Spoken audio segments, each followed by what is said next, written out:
Okay. Hi, everybody. Welcome to our June Data Science Education webinar of 2018. This webinar is being made available through the Concord Consortium, a nonprofit education technology laboratory based in Concord, Massachusetts, and Emeryville, California.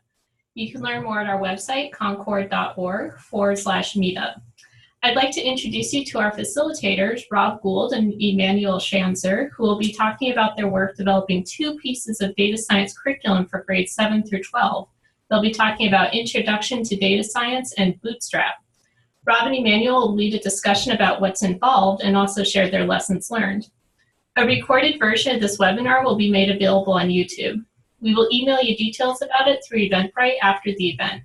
If you are comfortable sharing your name and face, please turn on your web camera during the webinar so that we can see you. I'd also like to emphasize that the format of this webinar is participatory by design. This means that we'll work together to decide the conversations, connections, and activities that we want to discuss today. Bill and I will be facilitating the live questions that you have, and I will be the text-based questions on Zoom chat or on Twitter. For those of you just joining us, welcome to our webinar. Our speakers are Rob Gould and Emmanuel Schanzer, who will be speaking about designing data science curriculum for grades 7 through 12. Rob and Emmanuel, I'll let you take it from here. All right, thank you, Natalia. So now I'm viewing your screen, so you need to unview it, right? Yes. 1 second, please, while I do that. Okay. Great. So now I need to do share screen. Stop one. Share screen.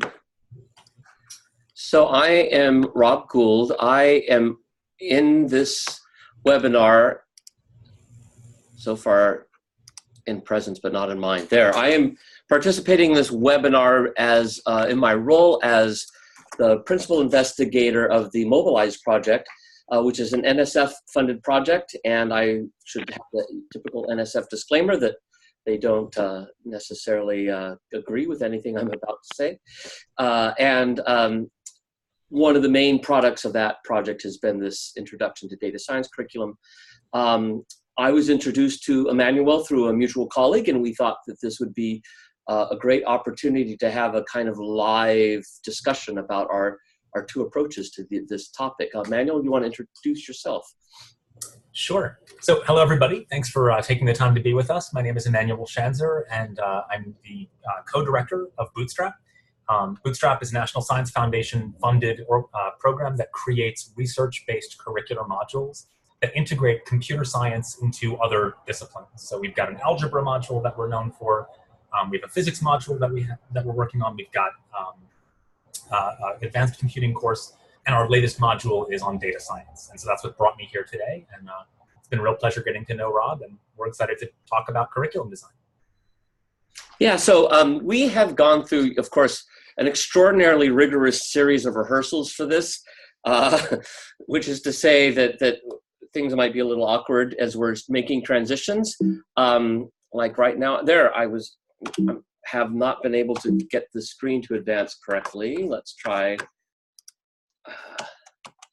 Now I've given away the punchline. What we plan to do is we're going to have a transfer back and forth, take turns talking about our view, and we want to pause before each transfer to have some questions from you. We've also loaded up some questions what we'll drop into your minds right now and then let you officially mold through this Padlet app, which you should see in the chat screen. There's a link to, and if not, we'll present a link to it soon enough. But one question we want you to think about are what design constraints and affordances are available when we're designing these sorts of curriculum for K through 12. And then the other is to think about what sort of products, if anything, well, what should be the outcome from students from courses such as these. So we're going to have some introductory remarks, an overview then of the two curricula, this question, and then we're going to talk about the tools that are used, another question, and assessments of these things, and then the challenges that such curricula face. So that is our plan. Let's see if the next slide, yes, it does. So I'm going to start with a brief overview from my point of view. I think, everyone on this call or webinar knows that The time is kind of, ooh, I'm getting lots of feedback. So if people could mute, there's usually one computer that's causing the feedback. The first thing to note, there was a new version of Raspbian which was Yeah, I hear not only my own voice, but like a radio show or something. I'm going to try muting too. There, that's better. So I still hear my own voice, so could everyone make sure they're muted? All right, thanks, that does it. So I guess one starting point that kind of indicates that the time is right for this sort of thing is the National Academy of Sciences, their recent report for undergraduates, education and data science. Of course, it says very little about high school because it's intended for undergraduates, but they really couldn't go without mentioning it. And at the very end of the report, there's this paragraph that there's considerable potential to infuse data science education into middle school and high school curricula, particularly in laying the groundwork for many of the aspects of data acumen. Data acumen is that general sense of people just kind of being wise around data. The report also mentions that there are some challenges in sequencing such courses and putting them in the sequence of existing courses, meeting state standards and providing resources for the classes and the teachers. I think those are challenges that both Emmanuel and I and maybe many of you have faced head on, so we will be talking about that. There's also, I was recently participating in a summit conference for two-year college data science programs, and the topic came up there as well as you know, what can and should be happening in the high schools to prepare students for possibilities in careers like this. So from a variety of different angles, the time is kind of right, I think, for this discussion to be going. And I guess I should add that there's also an international committee put together from the Australian Statistical Society, the American Statistical Association, the English Royal Statistical Society to put together an international curriculum, a kind of a two-year curriculum, in fact. In fact, they keep using the word curriculum, and from my point of view, it's more of what would be called a set of standards or something, but out of it, they hope to have actual courses developed that would be high school level data science as well. So we're here and the time is right. And so I think this is a great time for us to be having this conversation. I'll turn it now over to Andrew, and after this, we'll have a brief pause. Cool. All right. So, hey, everybody, it's Emmanuel again. And Rob is the one driving the slides. So you're going to hear me say the word next periodically just to indicate that we need to advance. So before diving into sort of talking about how amazing data science is and all the goodies you get, I think it's important to sort of start with a cautionary tale of what we want to make sure we're not moving towards. And in the field of computer science education broadly, you know, there's always been a danger that a computer science class will simply be about programming for programming's sake. That kids will learn a tool, but not the discipline. And I like to use the analogy of saying, you know, look, a math teacher teaches far more than calculator. A chemistry teacher teaches far more than, I don't know, triple beam balance. But so often in the computer science world, people will identify as tool teachers, right? Oh, I teach Python, I teach Scratch. And we've seen, you know, some examples of the damage that can be done when that's the way the classes go. And I wanted to share a real world example of how this plays out in data science. So just out of curiosity, is anyone on the call familiar with the austerity problem, this term? No. I see some heads shaking. No worries, no worries. Okay, so let's hit next. Let's dive into the austerity problem because it's something I think everybody should be familiar with. All right, so here we have a chart of employment. Next. Here we have the Dow Jones Industrial Average, the stock market here in the US. And what do you guys notice about these charts? What seems to be happening around 08, 09? Great recession. The Great Recession, yeah, total freaking economic meltdown. Next, the real estate bubble burst, the market collapsed, everybody freaked out. Next, people were just in a panic. You know, they had never seen wealth vanish like this, and there was an enormous liquidity crunch. And so countries everywhere asked themselves, what do we do, right?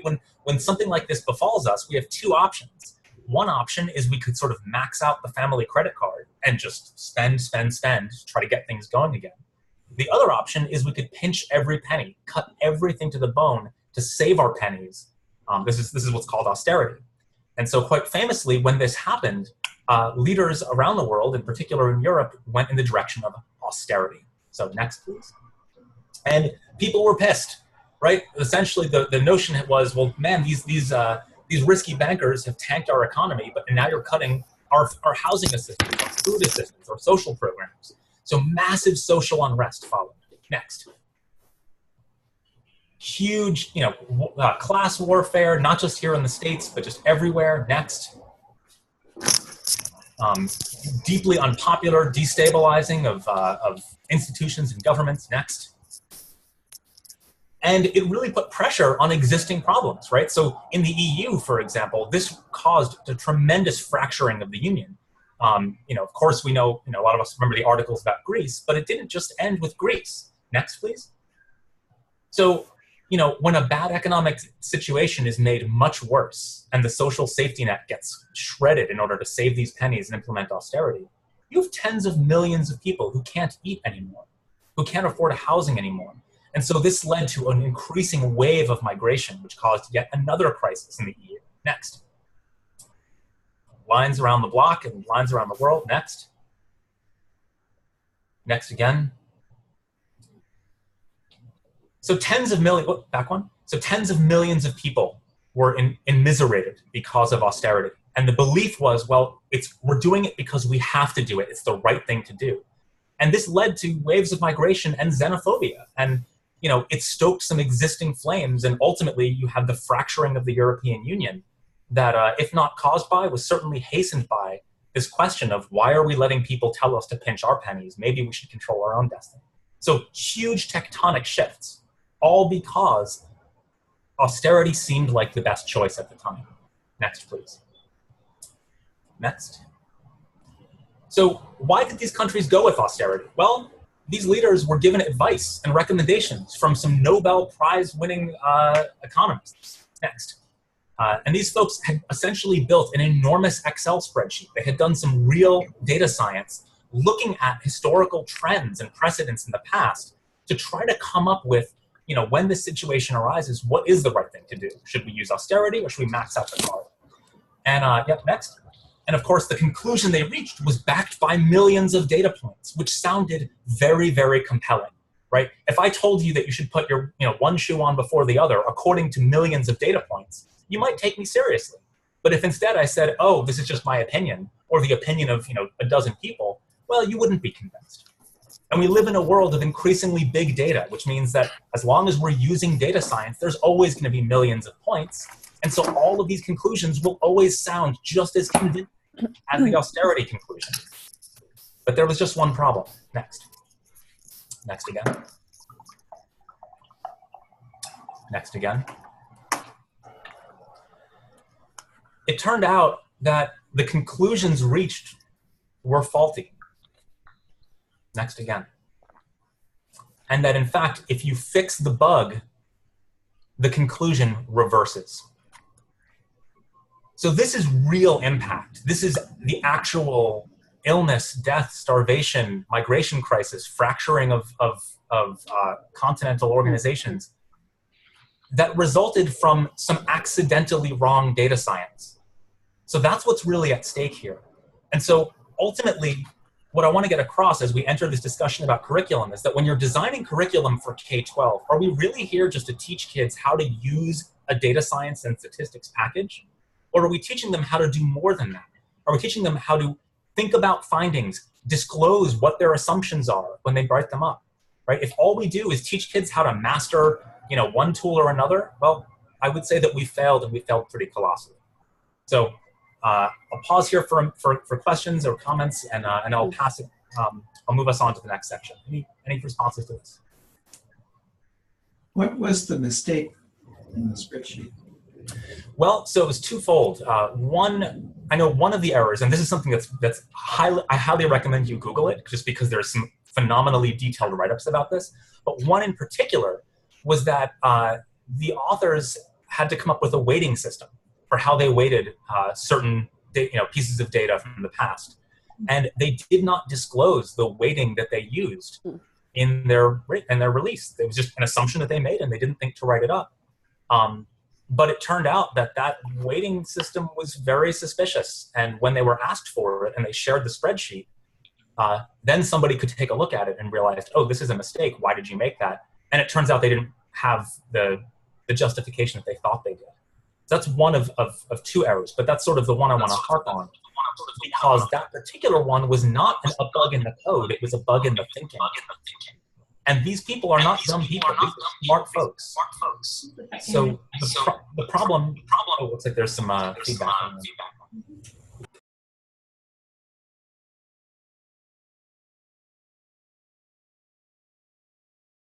There we go. Okay. The problem isn't that these people weren't smart enough and that they needed smarter people or faster, better tools. The problem is that when we talk about data science, we must attend to the austerity problem. We need to make sure that we're not just checking if kids learned a damn tool, but rather, can they write about their findings? Can they disclose their assumptions? Do they understand why you have to? And then when they see someone else's findings, can they critique it? If we don't set that as our North Star, we are very likely to go off in the wrong direction. So just wanted to frame the discussion with that story. All right, shall we move on? All right, next. All right, so it looks like I'm going to talk a little bit about Bootstrap data science. So once again, I work for this organization called Bootstrap. We have multiple curricular offerings. We're probably best known for our math offerings, but we've got this new data science course. So our view is that students are natural data scientists. Not every 7th and 8th grader, or even high school kid, thinks of themselves as like a born data scientist, but they certainly have opinions about things. So when I was a middle school teacher, just in the halls, you would hear students arguing about which musician was the most talented, right? Or which restaurant had the best pizza, which sports team was the best, which athlete was the greatest of all time. And these arguments would start with an opinion, right? I think restaurant A is better than restaurant B. And then the other student would say, oh, you're crazy, B is obviously better. But then within seconds, the discussion would devolve into data science. They would say, oh, well, at this restaurant, they've got locations all over the city. I like them because they're convenient. Another group would say, yeah, but their locations aren't near the train, so you have to have a car to get there. And then another student might say, well, it's really about price. This other restaurant is cheaper. And then their friend would throw back, no, it might be cheaper, but it's what you get for the money that matters. And all of a sudden, these debates about, a restaurant or who's the greatest, soccer player of all time quickly devolve into data. So we think that there's a natural hook to tap into the things students care about and bring them into data science. Next, please. So we want to have students view computer programs as questions we ask of data sets. So we're really focused around that modality for programming. Next. Our curricula is completely free. It's a pluggable module that is aligned to CSTA and math standards here in the States. I know the CSTA standards have some ripple effects outside of the national borders. This is relevant for our international friends here. And you can find all these materials at the link below. Next, please. So our course uses a carefully designed programming language. So something that makes us a little bit different is that we're not taking an off-the-shelf tool. We've custom built a programming language for this purpose.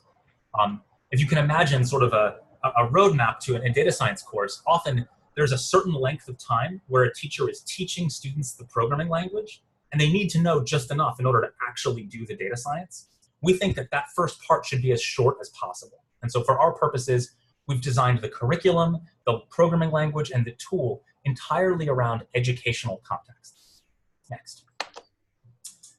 And it's an introductory course. So we don't think kids should have to take a programming class before they dive into data science. Far from it. We think that data science is the way to get kids introduced to notions of programming because it is so immediately applicable to things children care about. Next.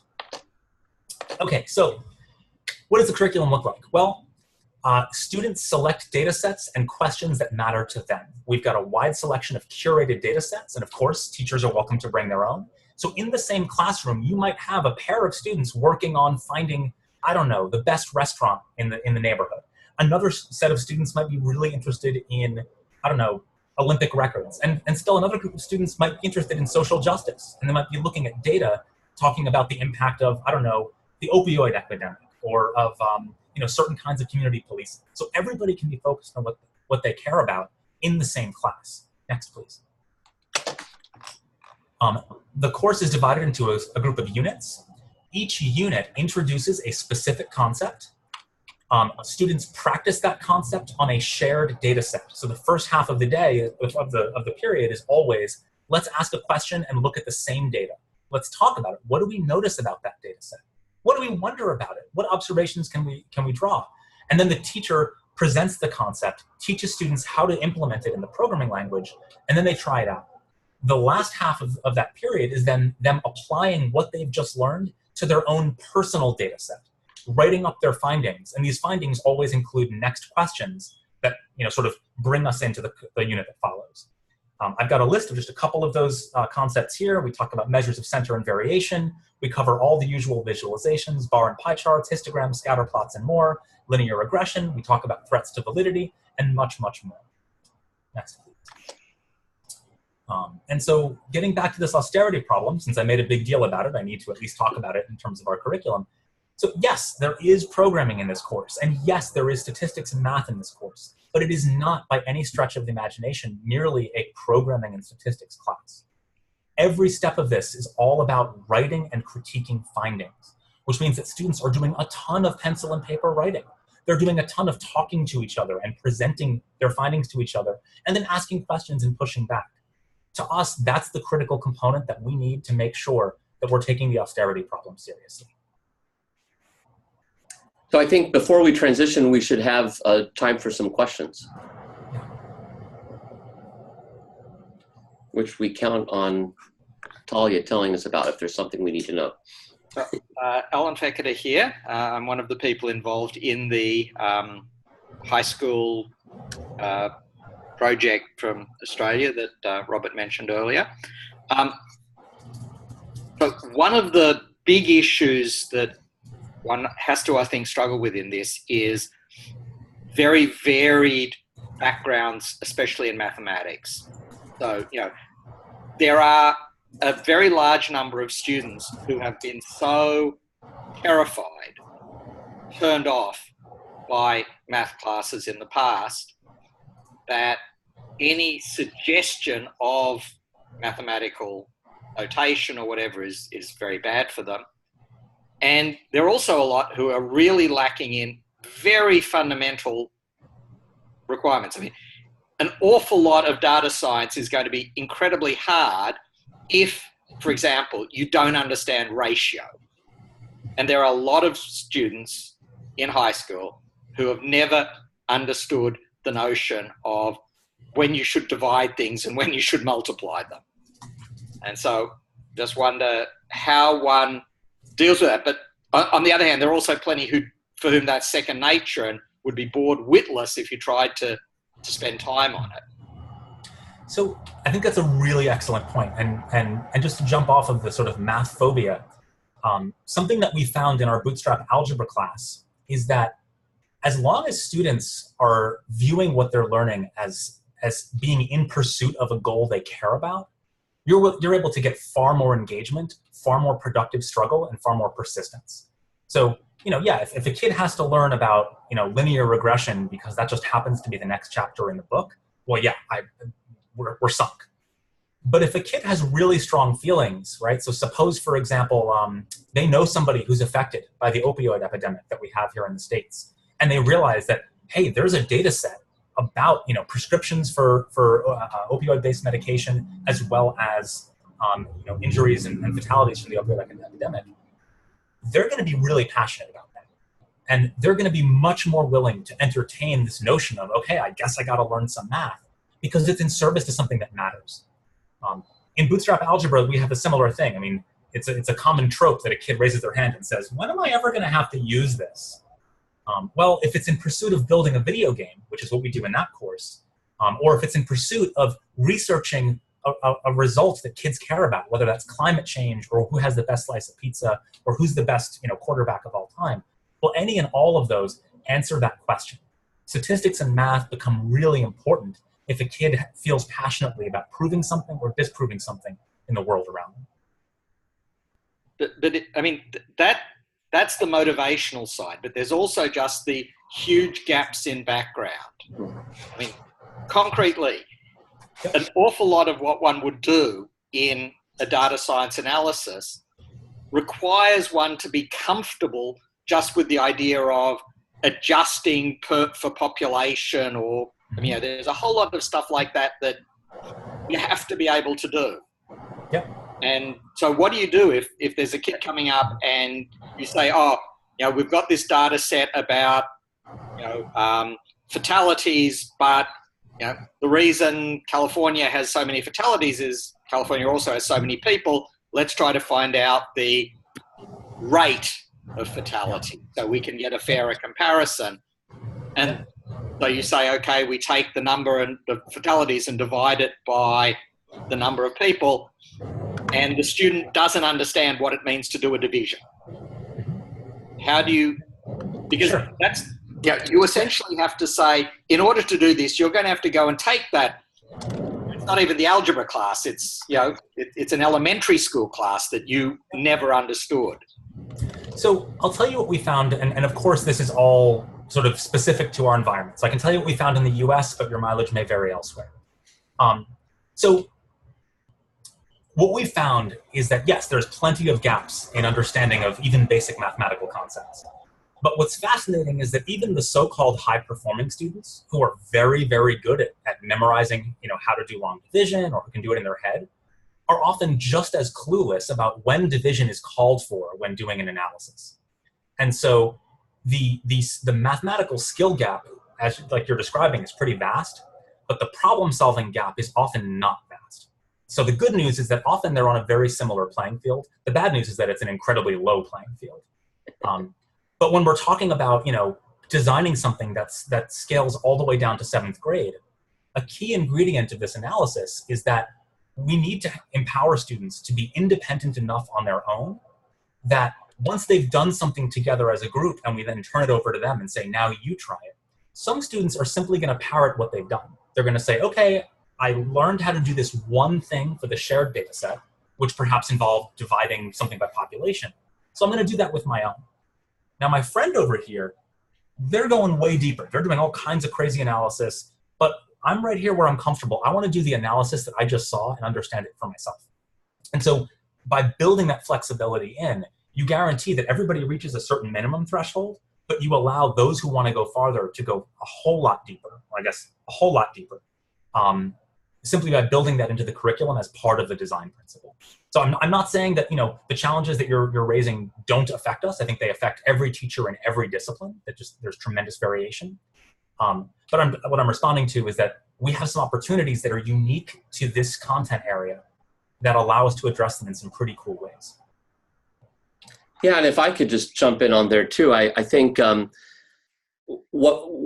mean, in my own mind, I see our courses and courses like these as an opportunity for students to learn and really apply understandings like ratio. I can echo Emmanuel's thought. I have many university students who are very high performing but don't understand why or when to divide. And some of them are math majors.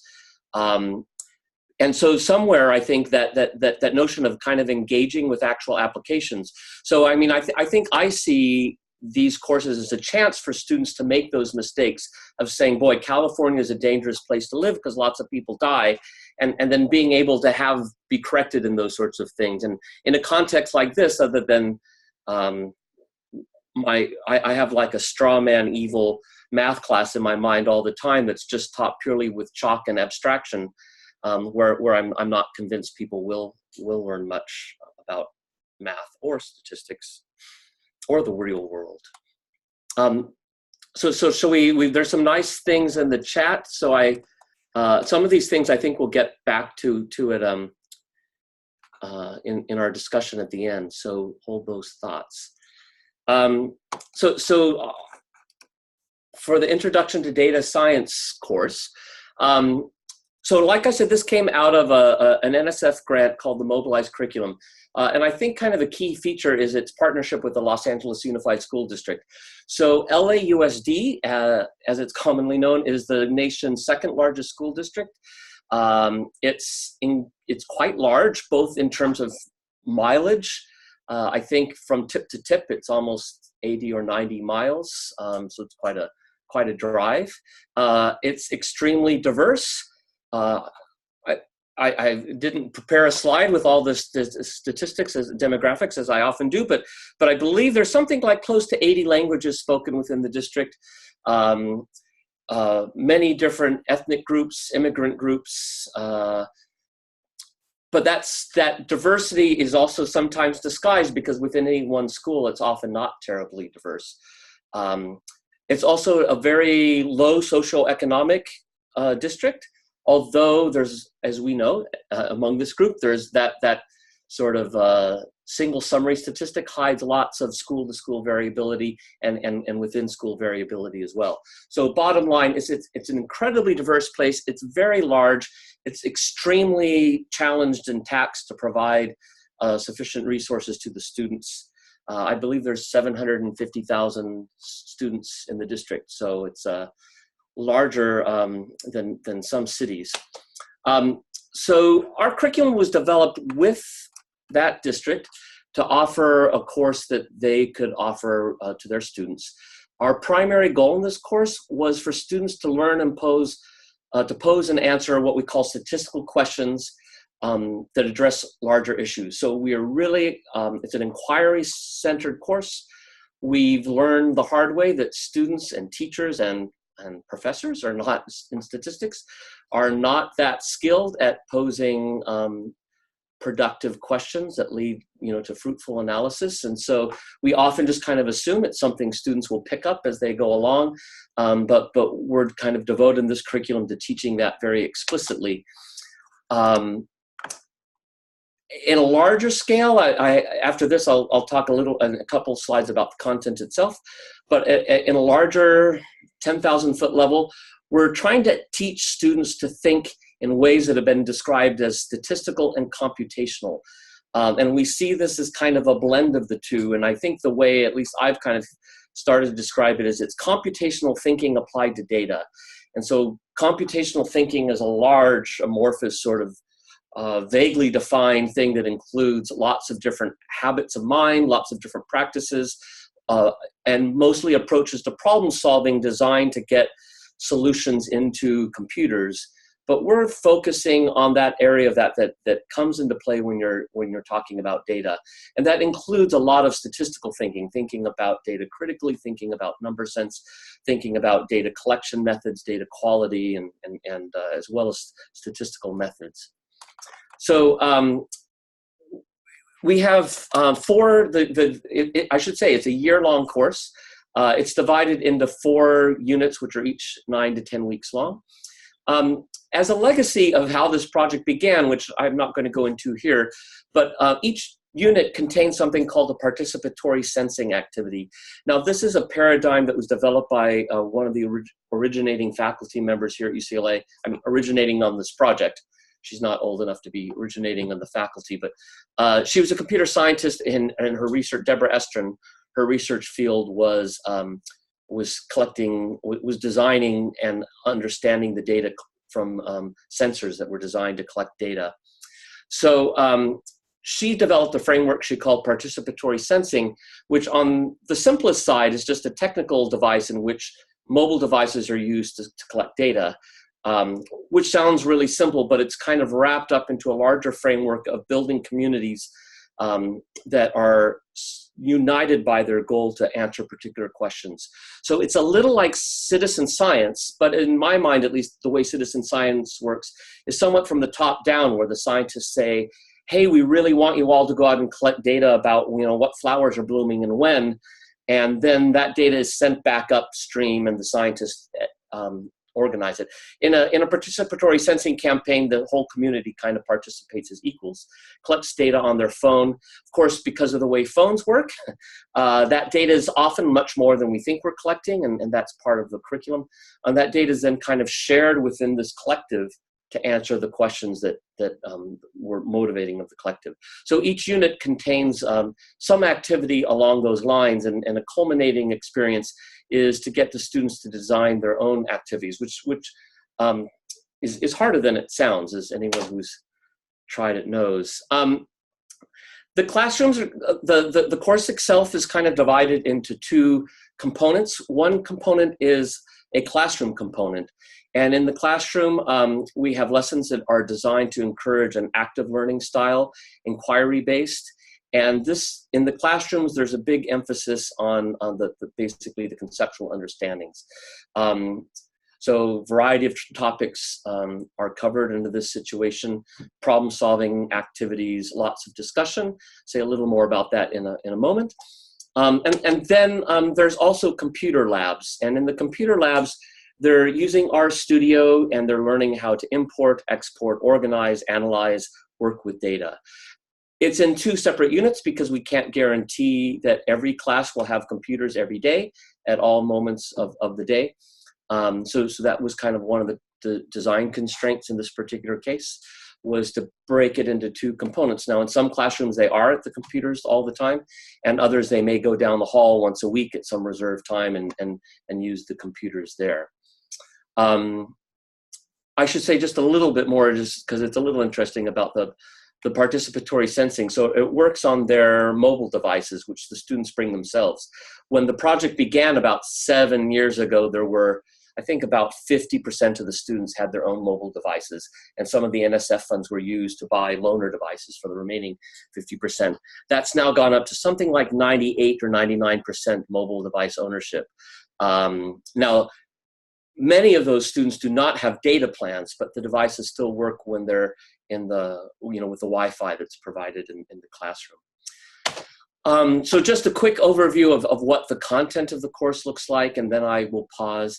As I said, 4 units. The first is generally involved with the notion of data. What are they? How do we assemble them? How do we collect them? Well, a very informal amount of collecting, but how do we organize them? How do we visualize data? How do we use visualizations to answer questions? There's a lot here about how do we pose questions. And some technical, the technical content is particularly about questions among categorical associations.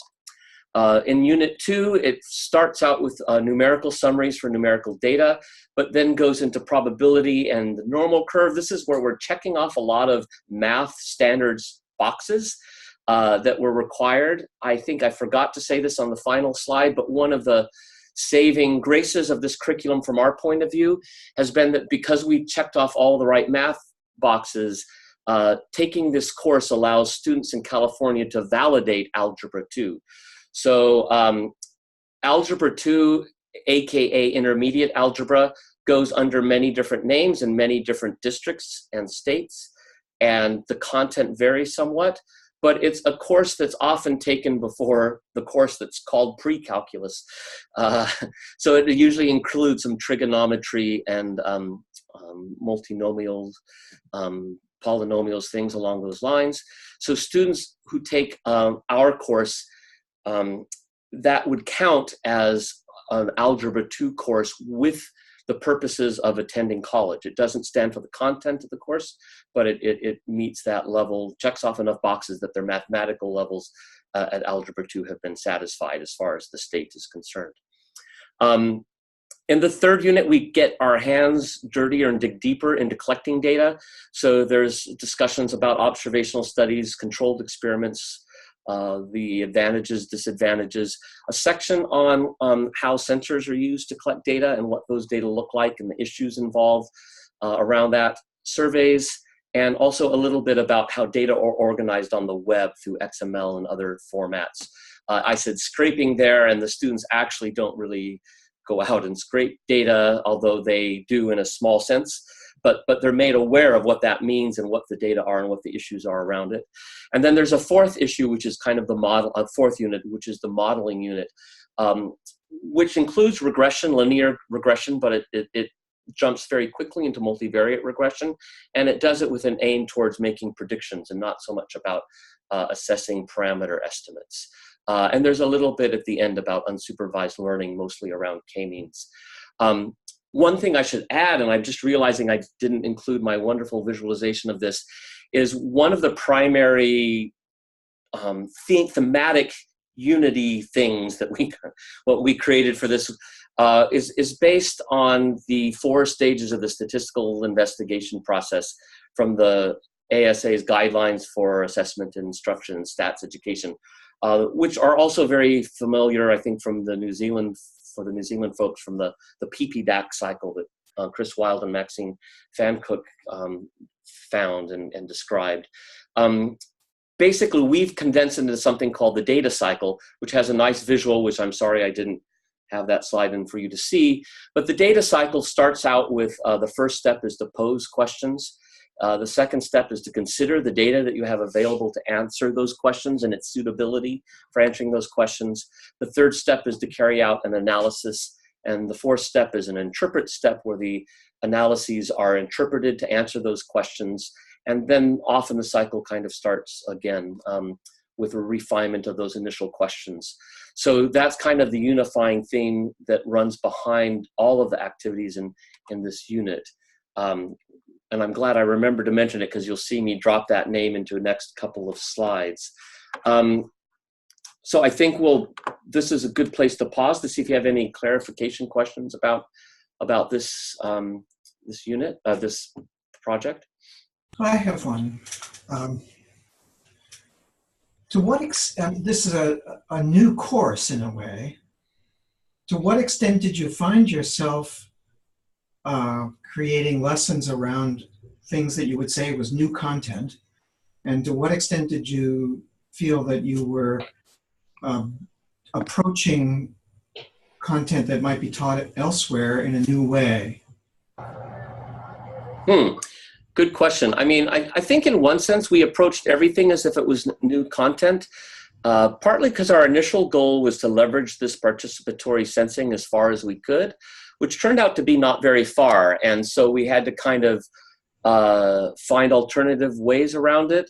The section on probability, I feel, is a good example of a section where we're teaching things that many people teach, but in a slightly different way by using simulations. And by this time, they'd have kind of enough coding experience to understand and be able to implement loops, although they're not called loops. The do, a sort of a do loop.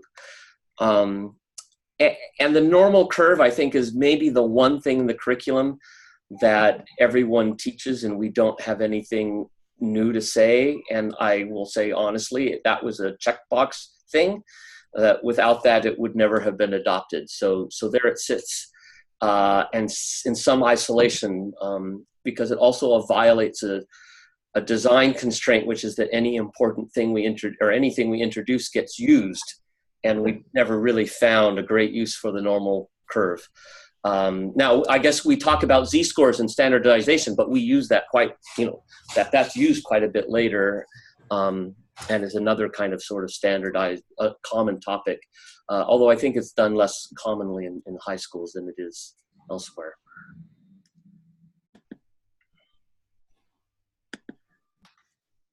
Okay, so we're going to go on now to our discussion.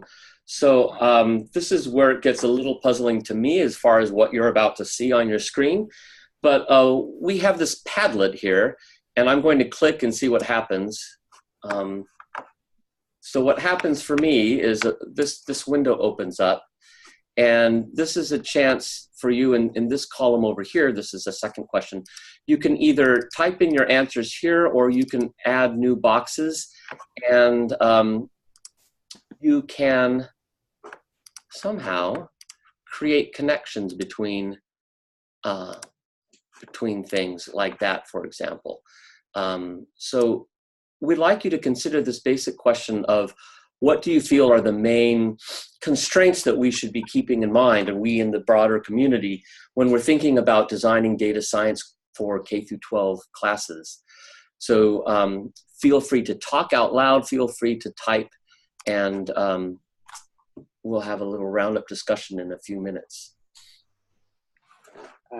Can you clear the screen so we can see the URL again? I'll move the thing off. It's at the moment covering. There we go. It's also in the posted in the chat. As a clickable link. Great. Yes. Sorry. I have another question for both Bootstrap and IDS. What kind of feedback do students get?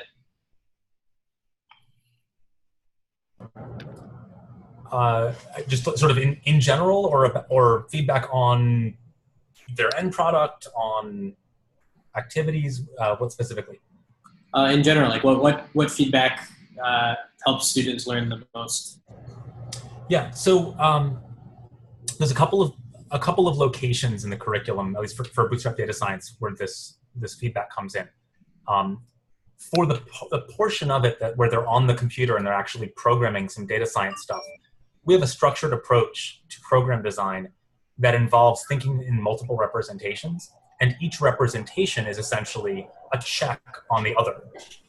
And so as students are doing this, they're actually getting constant feedback as they're translating sort of an open-ended problem statement into a series of worked examples, into an abstract solution. So that's one place. Second place they get feedback is there's a tremendous amount of non-programming non-math. They do a great deal of writing. And so we have a structured student workbook that's all pencil and paper that accompanies the course, because we know that sometimes when kids need to do some deep thinking, the last place they should be is the computer. And so all the writing that they do, again, becomes an opportunity for feedback. So teachers can grade the output. Students are also explicitly given activities where they swap books and they're able to critique each other. And then the final project for data science, for Bootstrap Data Science, is actually a complete research paper. And this research paper can be critiqued by peers, it can be critiqued by the teacher. And we're also talking with a number of companies that are interested in data science about having their employees volunteer to sit as readers on a student journal for data science. And so all of these research papers can be shared with these employees who do data science for a living and can give real feedback. So there's lots of places to plug in for that sort of thing. Yeah, and I would add to that too. I mean, I think, one of the great things about the computer, especially in a programming sort of context, is that it always provides feedback because it doesn't really let you go on if you don't have, if you have a certain class of mistakes. And many students have commented on that's a reassuring thing to them. But like the Bootstrap curriculum, our curriculum provides many opportunities. Students are keeping data. We'll actually talk about this in a little bit, but students keep diaries.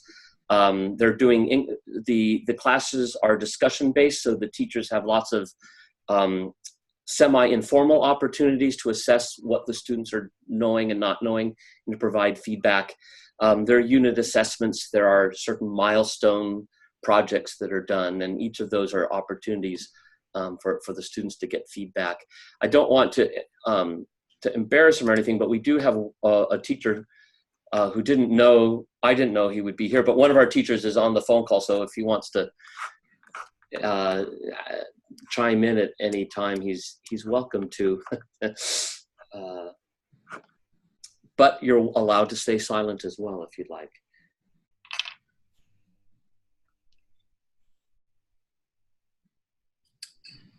So looking at the things I'm seeing, so there's just one of the big challenges is time for instruction and making sure that there's enough time and that you can, what do you mean by cross? Oh, so that you're drawing connections to other subjects as well. Design for equity, that's a very important issue, especially I think in data science, which really has a way of showing us some spectacular failures and therefore giving us lots of opportunities for talking about that and including a variety of different students. Smaller classroom, yeah, so yeah, smaller classroom sizes is something we all dream about. We should make room for student-driven projects. And then, yeah, there's a huge issue, of course, about the teachers and what they're prepared to do and what they've not been prepared to do. Money. And then having the right technology within a classroom. You're working now. Yeah. Yeah, Emmanuel, do you want to say a few words maybe about how you've addressed some of those issues, broadly speaking? Yeah, I mean, so in terms of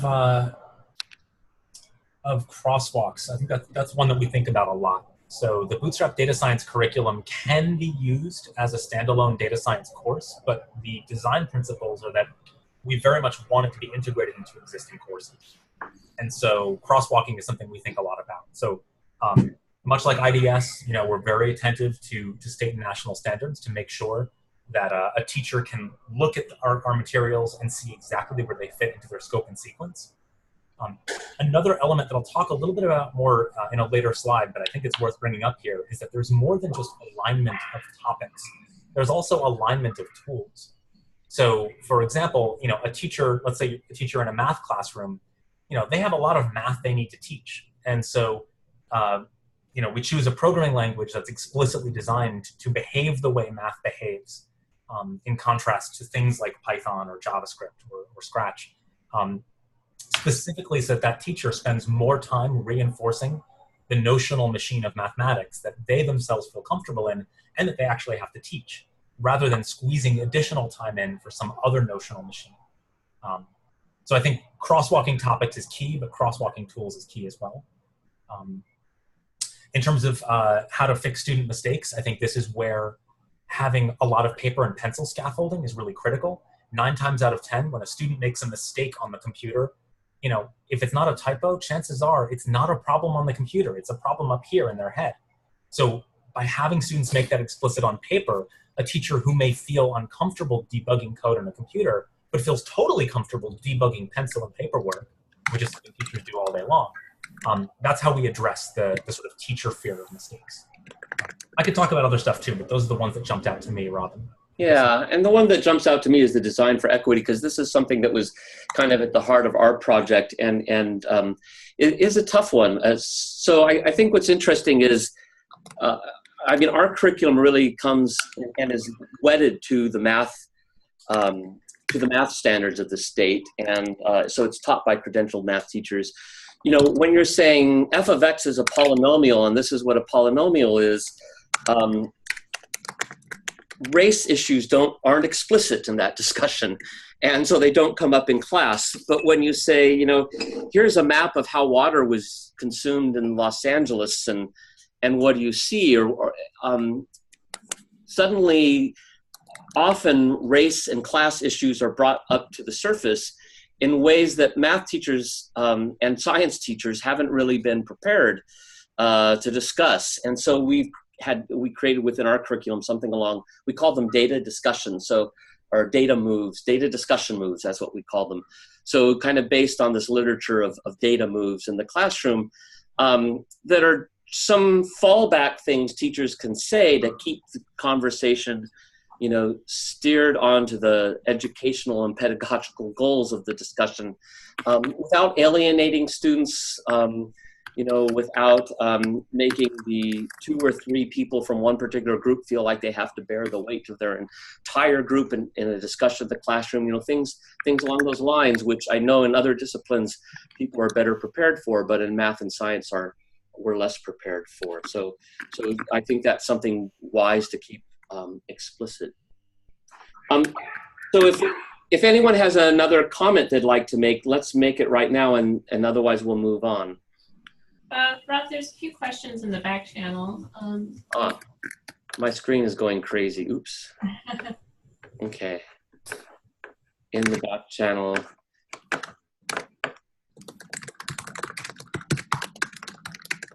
How might digital activities capture the deep thinking student process of pen and pencil? Are you optimistic that this can happen? I mean, yeah, so Emmanuel answered and asked if you could say more about, a computer is the last place. Oh, yes, so I'll let you take that, Emmanuel. Yeah, Abhilash, I guess I'm curious what you mean by capturing. I mean, for the purpose of sharing with others, because in that case, sure, whip out your cell phone, take a snapshot of the paper, and share it with the group. But I'm guessing you might have meant something beyond that. So can you say more about what you're thinking? Yeah, I guess, I mean, when you're working on a digital activity, and you design a digital activity that walks you through deep thinking, that lets a student show their process. You know, some of the instructors that we work with, you know, if they can avoid, well, more for the students than the teachers, if they can avoid paper worksheets, it's a plus. Mm-hmm. So it's interesting. We've actually found that to be pretty much the opposite. In particular among, so math teachers or social studies teachers are very, very comfortable with pencil and paper. That is their bread and butter. And so for them, they're often relieved when we do these teacher trainings to see that there is some pencil and paper. And of course your mileage may vary, so that I'm not saying this is universal. I'll tell you the problem with digital tools, and this isn't me saying digital tools are bad, this is sort of a constraint about it, is that in particular, if you're doing, let's say, a programming activity, well, compilers are really stupid, which means that a typo can ruin everything that kid was working on. Often we find that simply giving kids an opportunity to either write pseudocode or write real code on paper, free from the constraint of compiler errors, reduces the anxiety and cognitive load those students are feeling and allows them to do a much better job writing that code. And then separately, then they go onto the computer and type it in, and yeah, they fix their syntax errors. So I guess one potential answer to your question is that the pencil and paper scaffolds are simply there as scaffolds, and then the end product does wind up on the computer. And that does happen some of the time. And in terms of sharing their work, I'm a big fan of the 98.5% student cell phone penetration that Rob was describing. I think that's a fantastic way of sharing that work.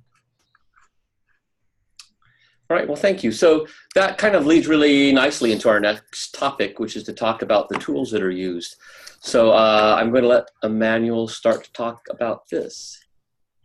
Sure. So whenever we talk about data science tools, a really common question that comes up is, why not Excel? Right? Excel is a data science tool. Everyone uses it. Kids are often much more familiar with Excel. At least they've seen tables before. And I've got some quick answers I wanted to talk about, but there's a phenomenal blog post that's linked here on the slide that I highly recommend everybody read. So Excel is a great place to start. And big ups to anybody who starts a data science course having students look at real tables in Excel or Google Sheets. But Excel isn't terribly scalable, and I've got a couple of points as to why. So Rob, if you tap next. So first of all, the beauty of programming is that everything you're doing is automated. Right? You're literally, declaring the kind of operations you want to do, and you can replicate them easily. I could take a program that operates on one data set with a given number of columns or set of columns, and I could swap that data set out and run the exact same program on another data set, provided there's some column similarity, and I can see how this thing works separate from the data set itself.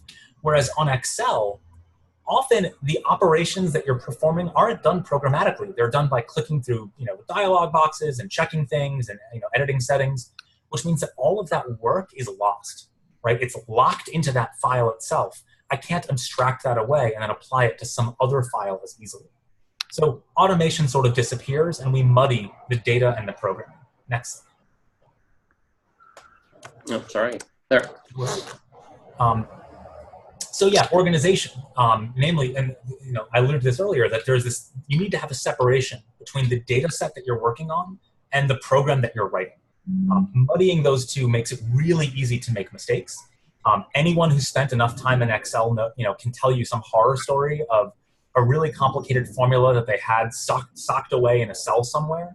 And then later there was a bug and they were trying to figure out where, and they forgot that cell was a formula and not in fact a value. That sort of thing is a really good example of why it's important to organize yourself and keep your data separate from your program. Next. Fixing errors. Oh, dear God. Yes, so often when you're trying to debug an Excel spreadsheet, I mean, truly it is painful. There is nothing more painful than trying to find out where something went wrong in a spreadsheet. And just to be clear, I'm not talking about Excel giving you an error message. I mean, you're lucky when that happens. It sucks and it's painful and you spend hours clicking through sheets and looking through formulas and following little arrows, but it's far, far worse when you don't get the error message. All you know is that something went wrong and you don't know why. On a computer program, it's far easier. Often there's a formalism that the programming language provides that gives you useful error messages. I can talk more about that a little bit later. But you can also write unit tests. You can essentially programmatically say, for this small subset of a gigantic data set, I have reasoned through the query I want to perform, and I know that the mean for this column is going to be 12. And you can program that in so that when things are run on the larger data set, your work is still being checked automatically. So it makes it far easier to find errors. Next slide. Yes, here's another one. Raise your hand if you guys have ever used Excel to do some data science, those of you who are on the call. Yeah, I'm seeing a bunch of hands. Okay, I'm sure every time you guys want to transform a column, like let's say you want to do some string concatenation or you want to do some averaging, I'm sure all of you always do that in a new column, right? You never mutate an existing column. Is that right? Yeah, I'm seeing some thumbs up, but also some laughter. Because we all know the hell that ensues if, God forbid, you mutate the original data and now you've lost something and you have to go back to it, right? That's just agony. And by the way, that's agony for adults. And getting back to the comment that I think Rob mentioned earlier about what's frustrating for kids and some of the constraints here, if fixing errors is painful, then the most vulnerable, the least confident kids are the ones who are hurt the worst by it. And so Excel forces you to sort of make this devil's choice. Either I mutate the spreadsheet or I wind up having 500 columns and it's painful to work with. Programming is the easy way around that. There's no need to mutate your data set. Next, please. This one is critical. So often, someone hands you a spreadsheet that says, I've done all the calculation, check it out. And it all seems to work just fine, but for some reason, try as you might, you can't reproduce their analysis on a novel data set.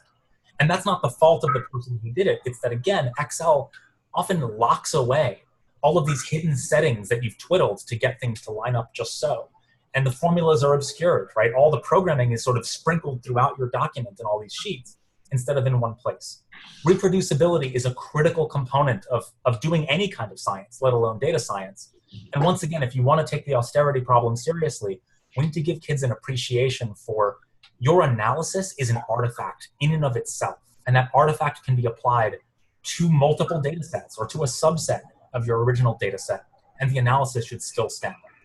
Using the wrong tool like Excel. I'm sorry, go ahead. There's a hand raised. Andrew has his hand raised. Oh, Andrew, go for it. Or not. I think Andrew was raising his hand in follow-up to the question of who. Oh, okay. There you go. Yes. Thank you, Andrew, for using those digital tools. But yeah, look, so, part of this is, if one of the design goals is that your analysis itself is an artifact that stands alone, separate from your data, which is a critical piece here, well, then using a tool like Excel automatically makes that harder, right? You're essentially forcing teachers to fight the tool to make that point clear. So there's a million other reasons that I could talk about here. I highly recommend you guys check out this person's blog post. I believe it's Jamie Adler, who did a phenomenal job.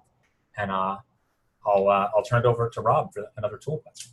Right. I'm reminded of Paul Vellum at Cornell said something about, well, if we want to use Excel for data analysis, why not also use Excel for word processing? Because it also does word processing. And it's every bit as convenient as a word processor as it is for a data analysis tool.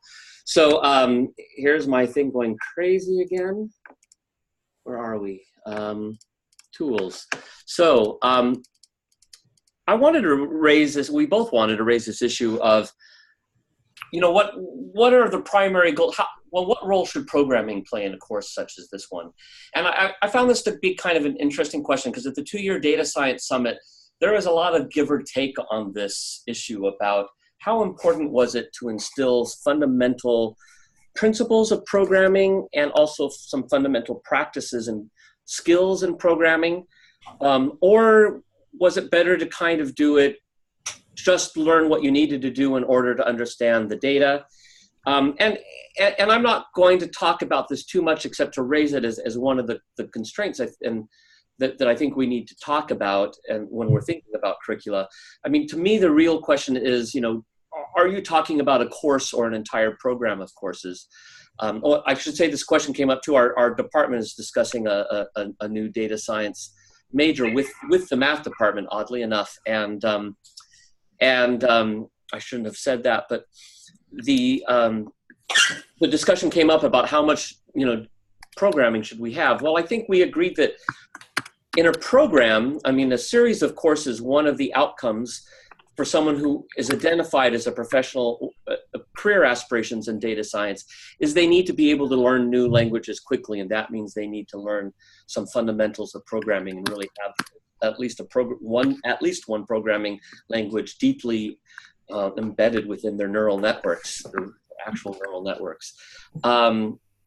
But when we're in this course, in our IDS course, we were talking about a year-long course, and in this case, we did not consider a primary outcome goal to be for students to be able to write programs.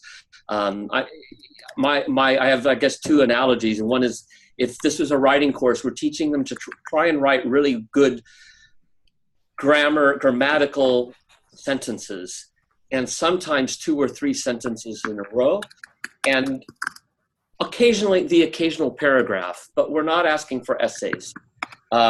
I also see kind of links to a math course where, what role do proofs play or derivations play in equations and formulas and methods, and that depends a lot on what the goals for the course are. Are your students expected to be generating their own methods, in which case learning derivations may be useful, or are you hoping that they'll learn to analyze data, in which case they need to understand how to apply those methods and what can go wrong and what can go right. So I think with that as kind of an outline, and Alan mentions about compete with efforts to introduce CS into schools. Yeah, I think this should not be seen as a substitute for a programming course. In LAUSD has surprisingly amount of foresight given the huge bureaucratic nations it is, and is working, for example, to establish a computational pathway through the curriculum, like there's a science pathway and a math pathway. And that would include a programming course, a data science course, statistics, and other computer courses. So, I think this needs to be, we need to think about these questions in those larger contexts. That segues into then our discussions about the tools that we've chosen. Programming by stealth is nice. In IDS. So in IDS curriculum, they learn to use R. And the question often comes up, why? It's kind of an interesting question for me because I also teach at UCLA, and we teach large introductory science classes. And I'm pretty much on the side against using R in a college level introduction to statistics course, particularly one like ours that lasts 10 weeks. And yet I find myself in favor of R in an introductory data science course that lasts a year in the high schools. So let me just give you a little bit about our history with technology tools. And there's a link up here which kind of points you in a direction for more. Like I said, our program began with collecting devices on phones. And the data you collect from that is highly multivariate and involves a set of unusual, in a statistics sense, unusual data types. Categorical variables, numerical variables, yes, but also date and time stamps and GPS positions and photos. So when the project was conceived, the initial idea was that the data analysis would all be done through a dashboard. Lots of people, dashboards are very popular these days. They still are. They were then, they still are. This is a static version of the dashboard. If you click up there, you can see dynamic versions. And the way it works is you interact with this and analyze your data by drilling down. So I could click on the, here we go again. I can click on, I don't know why it's doing this. It's as if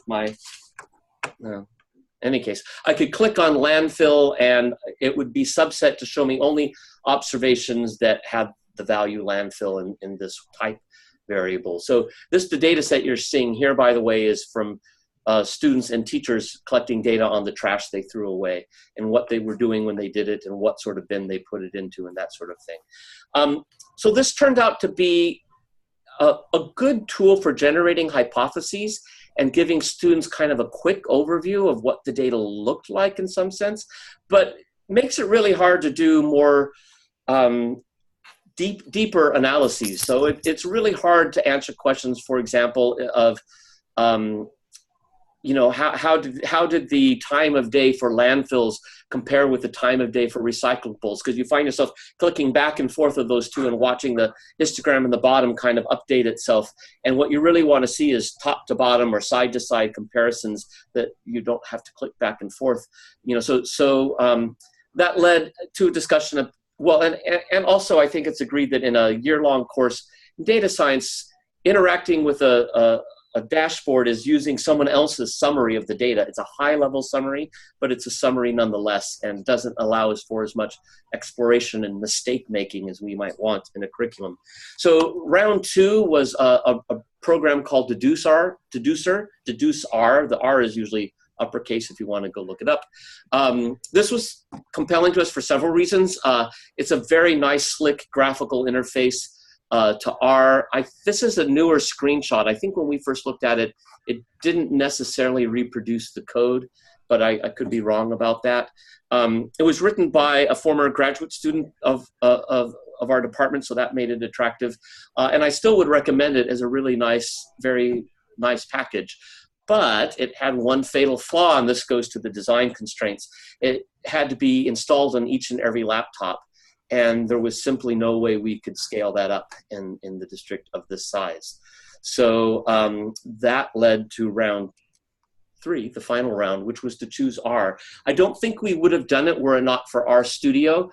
The RStudio group is really dedicated to using R in educational settings and is providing more and more tools, like the markup language and so on, for making this easier and easier to do.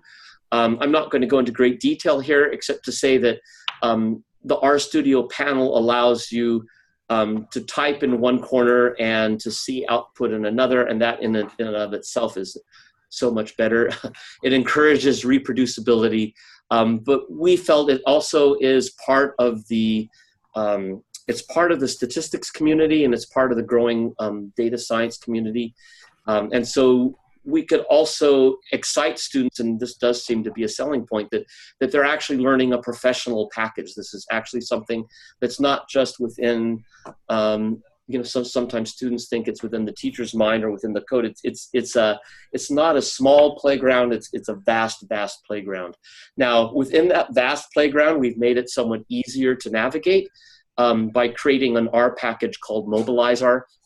And Mobilize-R is based itself on the Mosaic package. And both of these try to create a unified R syntax. So what one of our grad students calls the no $ syntax. So basically, if you're familiar with R, we've created a syntax so that you never use the $ when you're working within this environment. But there are also some common commands that we wrapped up into, common groups of commands that we wrapped up into easier to access wrappers, so that students can create a word wall, or a word cloud, for example, without having to type many different lines every single time, or create maps a little more easily. What you're seeing here is an example of our labs. So the labs appear as kind of a slideshow over here. They're interactive in the sense that it asks them questions and asks for input, and sometimes asks for them to do writings in a diary, a data diary that they turn in.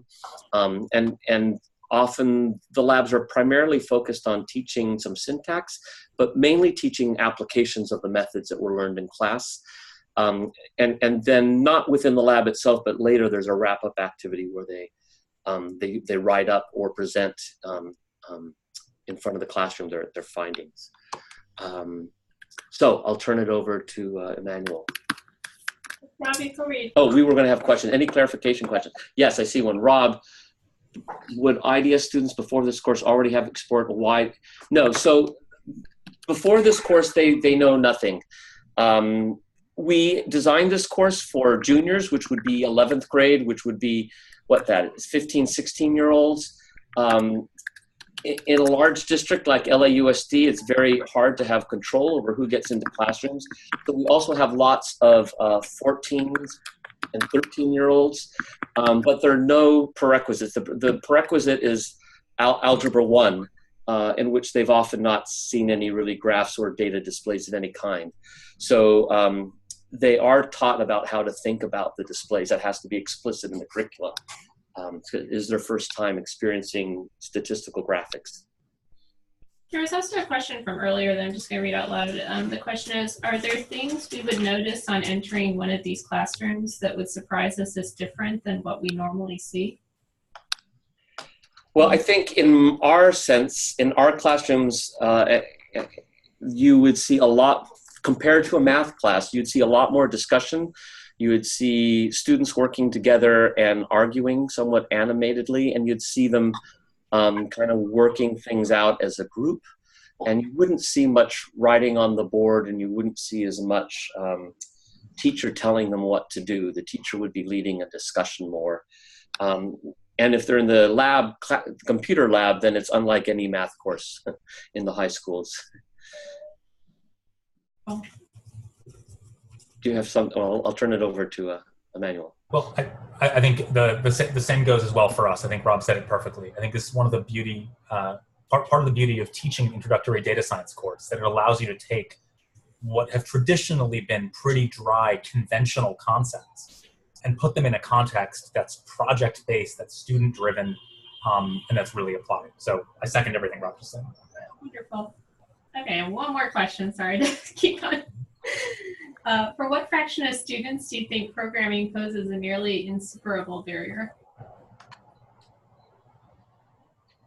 Well, that's a good question. I mean, again, I guess in our course, we're not really teaching programming, but teaching, you know, command line driven coding, for lack of a better word. And by the way, the word coding is very problematic in the classrooms because many students associate it with completely other different topics. But I think we find that students are excited about it.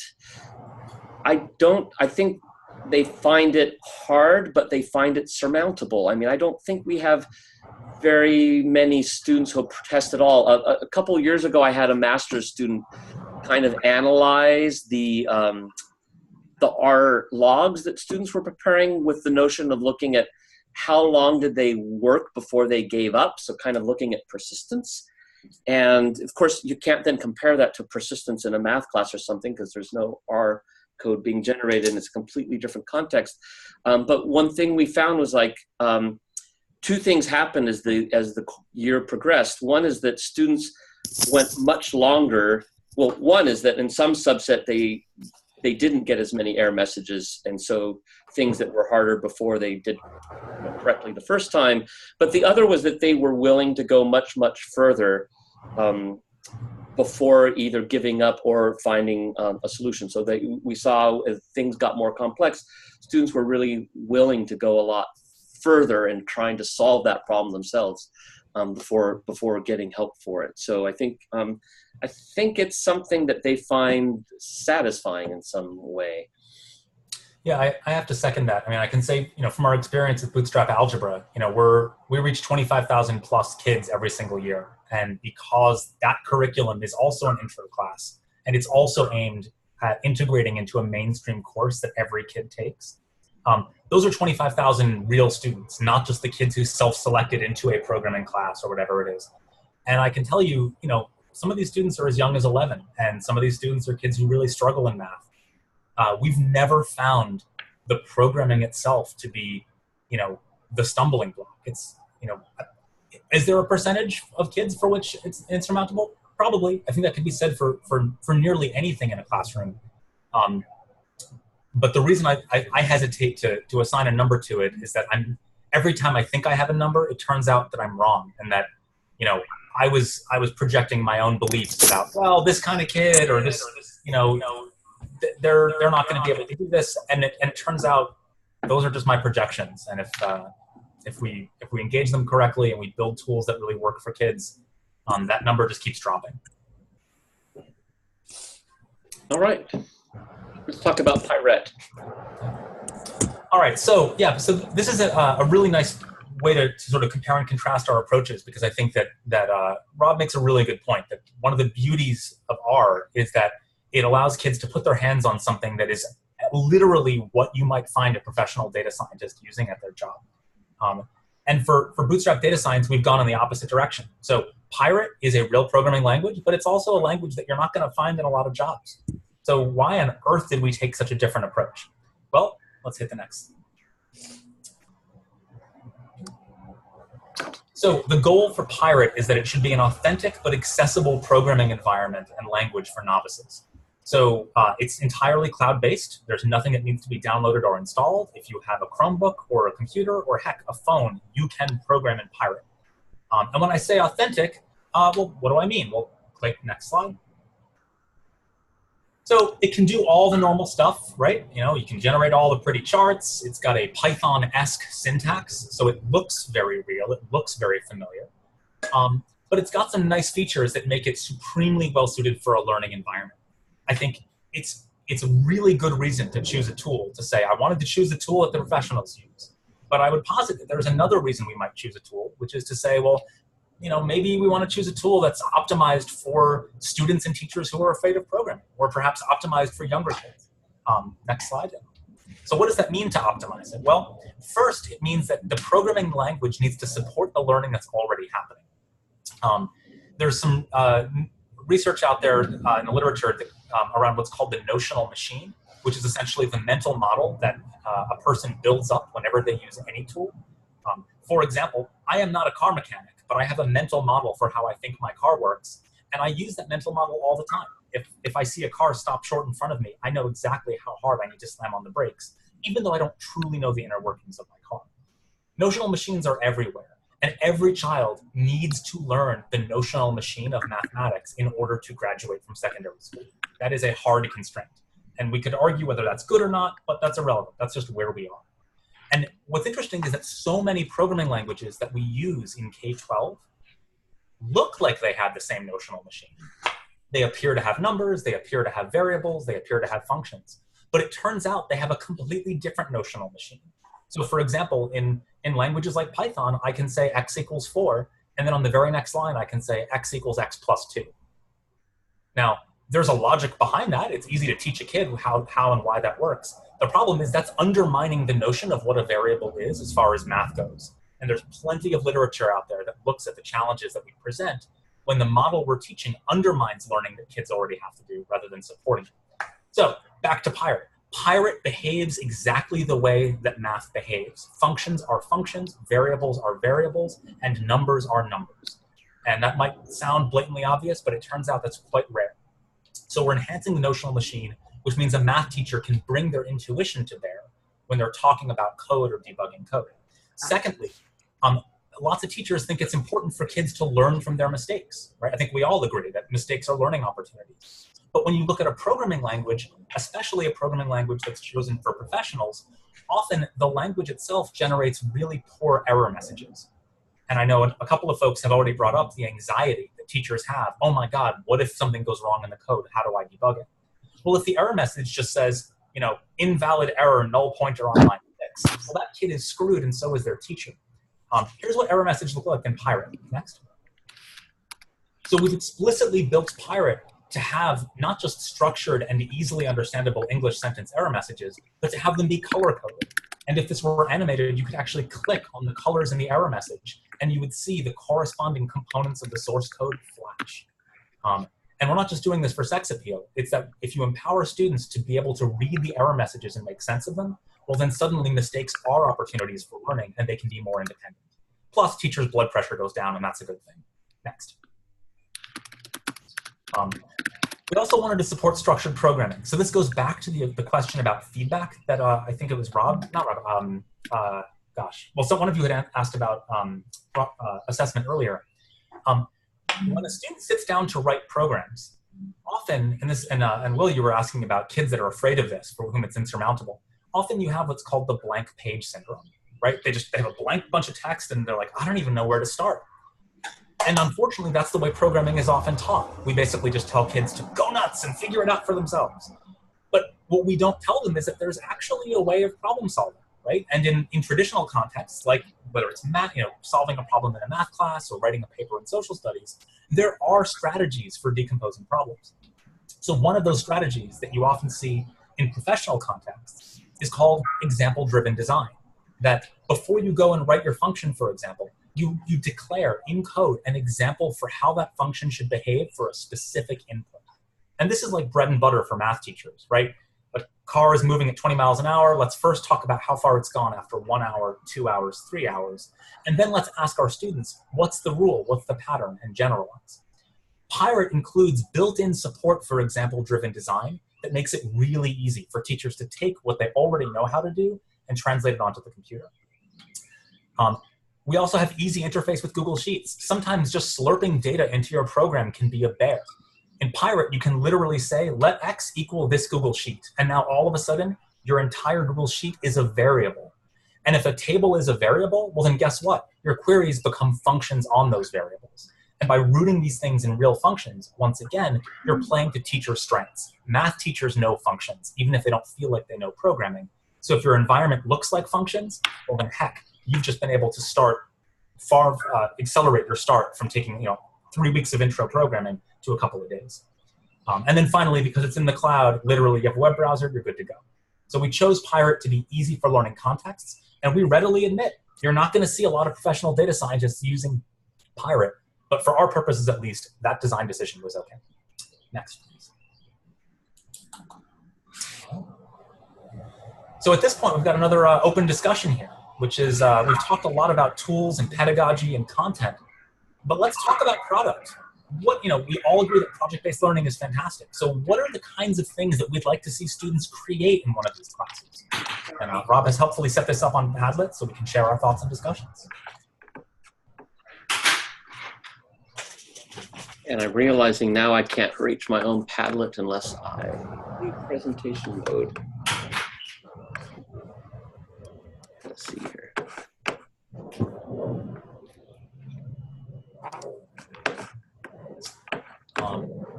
I see some questions in the chat. Do you guys want me to respond to those, or should we give folks a minute to work on Padlet?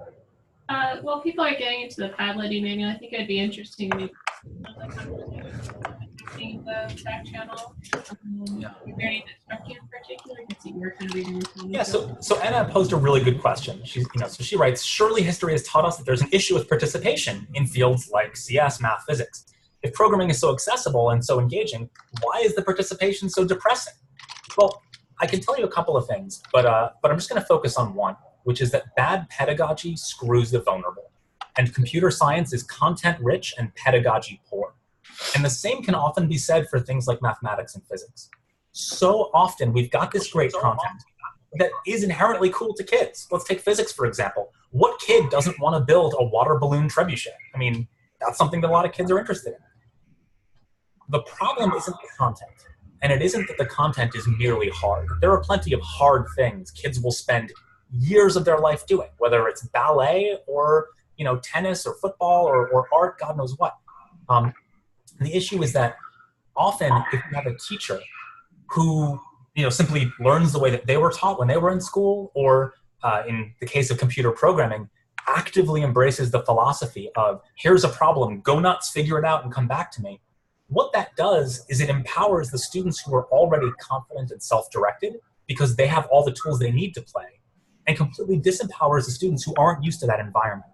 And I think that we do our kids a disservice by not thinking about pedagogy at the same time as we're designing our tools or writing our curriculum. So bad pedagogy screws the weak, and guess what? We don't see a lot of our most vulnerable students going into these fields, and it's not the fault of the content.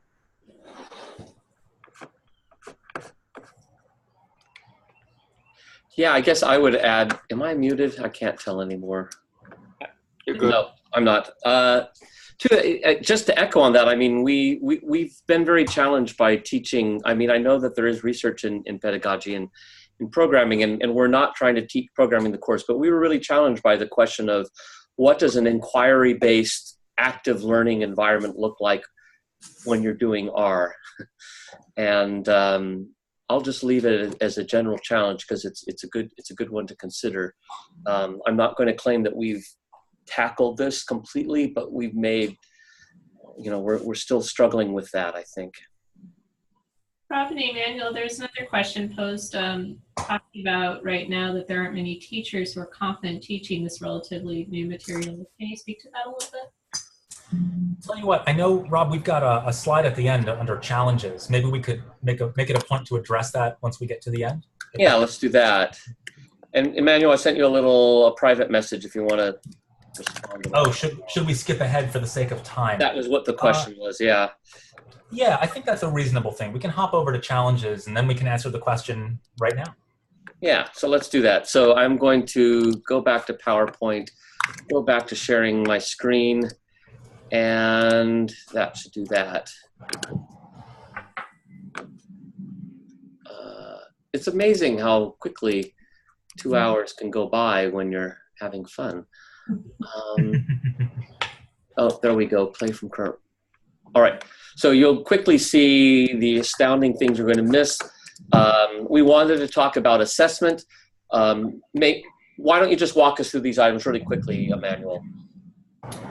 Oh, sure, yeah. So the structure of the Bootstrap Data Science course is that each unit focuses on a concept, and the concept is addressed through an active mini project that occurs in that unit.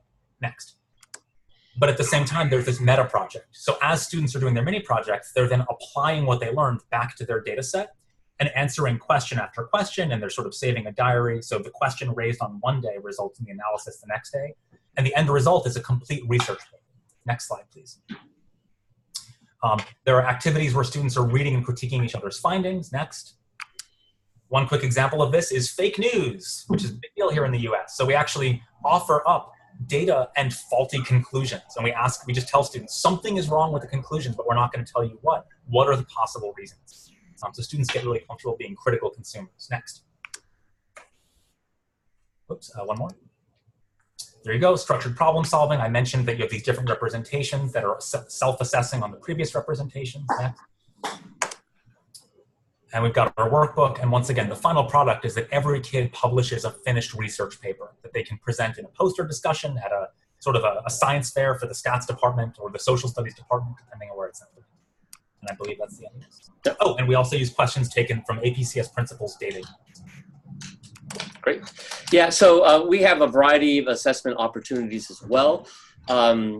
We took some time actually we had some of these assessments in the very beginning, but took some time and after we had some teachers working on this for a number of years, they got together and have been developing some end of unit assessments as well that include both kind of performance assessments where kids are at the computer and trying to answer a question, analyzing data, and also it says open-ended pen and paper, but these may be presentations they prepare, posters that they make, so kind of away from the computer things that may nonetheless use the results of computers.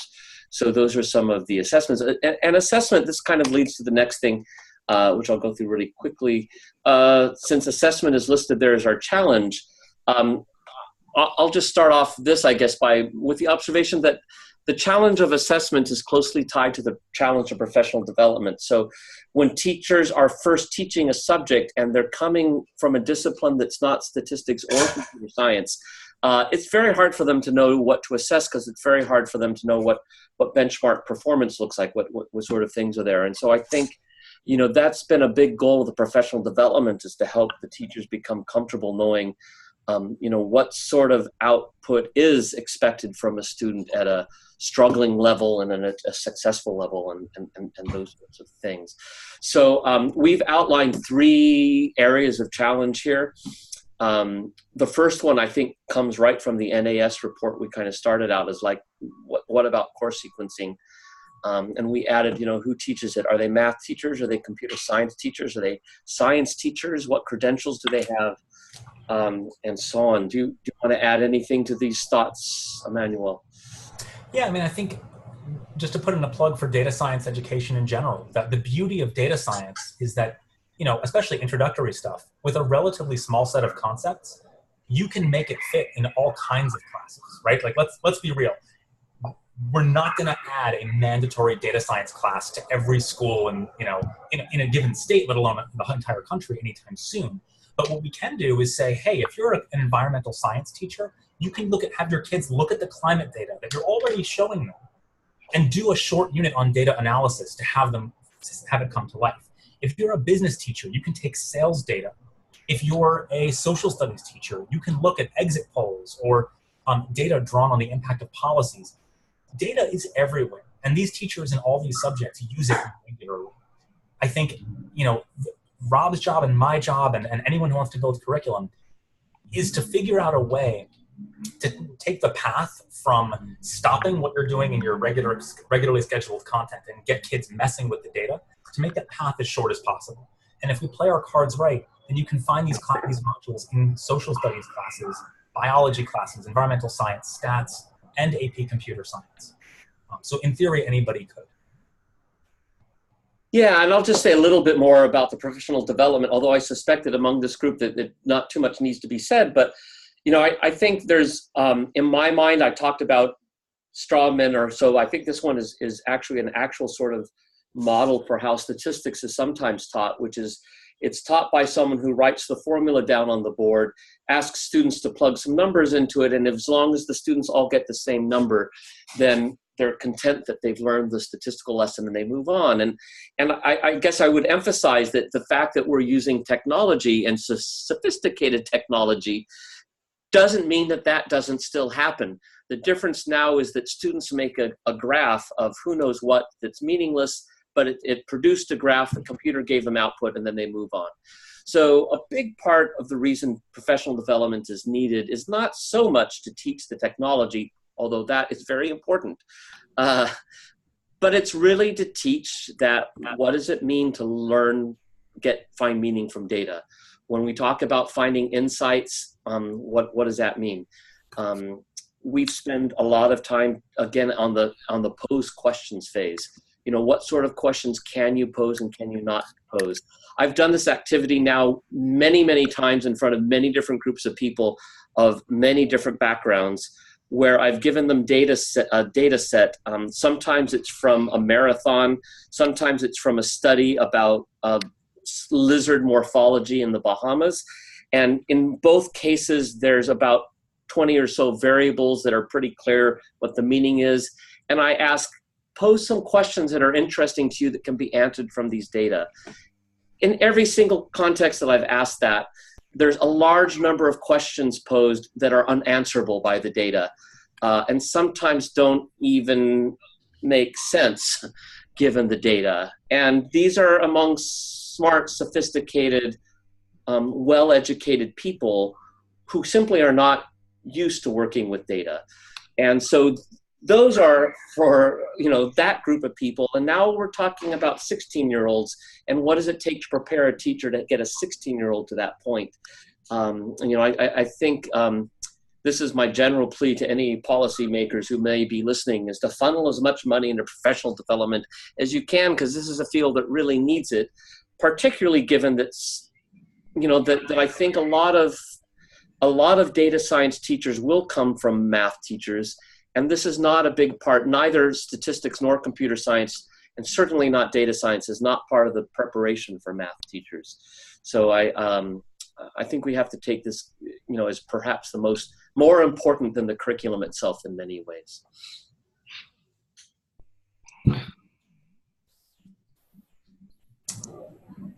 And I guess I can speak briefly to assessment. So I think this is one of the most interesting questions with regards to data science curriculum, because if you're trying to integrate it into mainstream courses, your assessment has to be the mainstream content. So for example, if I'm a social studies teacher and I'm evaluating whether or not I want to use data science, I don't give a darn if my kids are going to learn how to do data science, frankly. Well, all I really care about is data science going to help my kids learn the civics or social studies content that I need them to learn? So I think the assessment needs to be considered in two ways. First, there needs to be some kernel of data science assessment. And there's some really good sources that we can pull from, some of which here in the States are on the APCS principles exam. They have a whole data component. Others are assessments that can be drawn from statistics content or even from real data science practitioner recommendations. But around that, we need to pad it with a lot of the other skills that are relevant to other courses. I think getting back to the austerity problem, if kids finish data science without learning how to write, without learning how to identify flaws in logical reasoning, I think we just generated a whole bunch of little monsters who will, generate faulty conclusions from a billion data points. And so there's a lot of research that's been done out there. There's validated instruments that look at this kind of thinking And anyone in a social studies or even English class will see those things as valid instruments. So that needs to be a part of the data science design. Yeah, and I guess I'd like to add to that a little if I could. I mean, I think that's one of the challenges here is I'm not sure that there's really a good, valid instrument that looks at the synthesis of computational and statistical thinking, that really looks at, you know, how are you thinking about data analysis with your computer. One of the measures we've used for our project is the LOCUS, which is, what does the L stand? Levels of Conceptual Understanding in Statistics.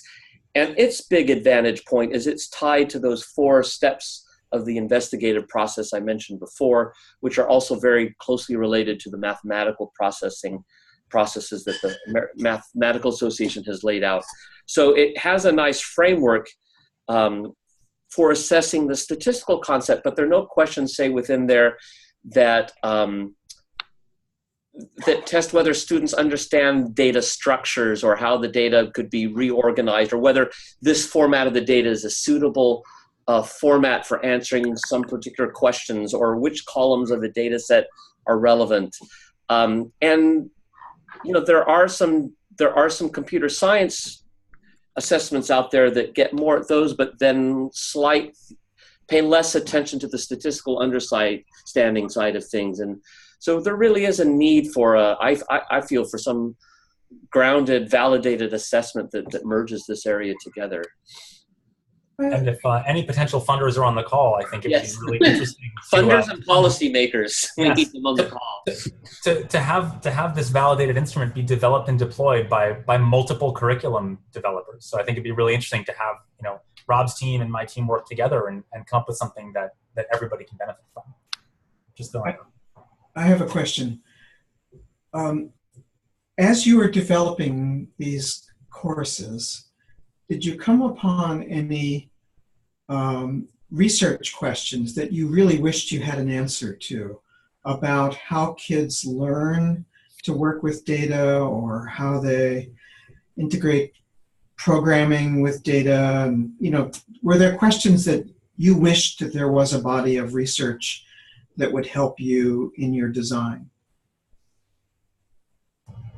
Yes. I'll just share one of them because I think someone on one of the participants actually wrote that exact question in the chat a while back, which was, what makes a data set good for kids? I think that's a fascinating question, and one that as we've developed this and piloted it and rolled it out, we're finding there's clearly a shape here. There's like different dimensions that you need to think about, but we're finding new dimensions all the time, and the parameters of those dimensions are pretty changeable. So I think that's a fascinating thing. The right data set or the wrong data set, even in the same curriculum, same tools, same everything, can make or break an experience for a student. Yeah, and I guess, I mean, it's a great question, and I wish I had a more polished answer for it, and particularly one that maybe doesn't reflect my ignorance of the research and pedagogy and computer science. But I really feel like we didn't and don't understand how students learn when they're at the computer about data analysis. I mean, like, I felt like, you know, there's a fair amount of literature that told me what common misconceptions are about statistical topics, but nothing that helped me understand, are they getting confused because they can't remember the syntax or they don't know the command, or are they confused because they don't understand the concept and they don't know what to try to apply here? And how can I wrestle those out, and what order do they come in? And that's one area. And then the other area is and I can describe some example about this, is really how do you create a happy, constructive, and productive computer lab environment? And so as one example, we've had multiple observers in different classrooms saying the classroom discussions are fantastic. Every student is engaged. There's back and forth. The teacher's not lecturing. They're coming to conclusions. Then they go into the computer lab and everyone stops and shuts down and is in their own world. And to make it worse, they're not really in their own world, because what's happening is sometimes they get stuck and they've identified the 1 or 2 experts in the classroom who know what they're doing, and they go to them and they copy and paste their work and put it into their own. So So that's one scenario. That doesn't happen in every classroom, but we saw that happening in some classrooms. Another time is when students are working on the computer lab, they come up with great ideas and they get excited and they want to develop it. But the teacher doesn't know about it because she's over on the other machine helping these students get over something else. And by the time she gets, if the students have thought to raise their hand, because they often will think it's their fault that they can't answer this really complex, challenging question, by the time she could help them, they've moved on or they've forgotten or something like that. So how do we get those classrooms to be more engaged as a whole so that the teacher can be, more helpful in assisting the learning that's going on there? One area we've explored a little bit is pair programming. So that's a particular paradigm which I think we don't need to talk about right now, but and with some mixed success, I think we can say. But I think that's an area where I'd really like to see some research, like what works best. There's a question from Vinesh that kind of speaks to some of this, Rob. It's awesome that both curricula are very inquiry-based and project-based. What is the balance with direct instruction? Well, so I work just a few feet away, or a few hundred yards away from Jim Stigler, who's an educational psychologist who's very fond of saying that teaching is a cultural practice, and that you tend to teach as your culture taught you, as you learned, your culture taught you to learn, which means we're, in the math culture, we're very geared towards direct instruction, towards lecturing. Our curriculum tries to break that up by having none of that at all. But I think it's just extremely hard. And again, we do have one teacher on the call who maybe he could talk about his own struggles with this or practices with it, but it takes time. And I don't think we see it in teachers the first iteration or the second, but maybe in the third. And many of us who teach our own classes know once you try, say, okay, I'm going to go all activity-based and inquiry-based, it takes you a few years before you even feel comfortable doing that a majority of the time, much less all the time. So our goal is 100% or 0% lecture, but what's happening in the actual classes could be quite different. Yeah, and that'll vary from teacher to teacher. Some teachers are much more comfortable with one modality than another. But I know our time is, I think our time is up here. So I know, Emmanuel, you in particular need to get going because you have a call that's coming up. For those of you who still have questions, go ahead and tweet to us at K12 Data Science. You can also email us at dset@concord.org. Emmanuel and Rob, unless you have anything else to add, I'm going to go ahead and wrap this up. I think we're good. Thanks everyone for taking the time. Thank you very much, everybody. So let me go ahead and share the screen. I'll go ahead and conclude us. I will need just a second for that.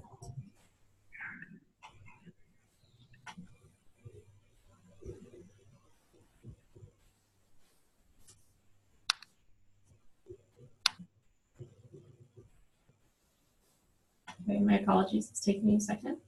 It's okay. Bye, everyone. I'm going to click on the leave meeting button. Okay, wonderful. Alrighty. So again, I had a terrific time on this webinar. Thank you very much, Rob and Emmanuel, and thank you everyone for joining us today. If we did not get to your question or you'd like to leave additional questions by Twitter or email, please do so. We'll respond to you by tomorrow. We had a lot of great interaction, and I'm grateful to all of you for making a really rich discussion today. Thank you both for your participation on chat and also in person and also by Zoom. We'll send a link to the recorded session shortly. If you enjoyed this webinar and you'd like to attend future data science education webinars, our next webinar is on June 25th with Joachim Engel, who will be beaming in from Germany to talk about his ProCivic Stat project. Details will follow shortly by email to you. You can sign up for future webinars at concord.org/meetup. You can stay connected with us on Twitter at K12 Data Sci. Use the hashtag DataSciEd to tweet us any additional questions or resources, and we will respond to you. Please feel free to visit our website, kodapp.concord.org, to connect with us as well. Everybody, thank you very much, and I look forward to seeing you at our next webinar on June 25th. Hi, Chris.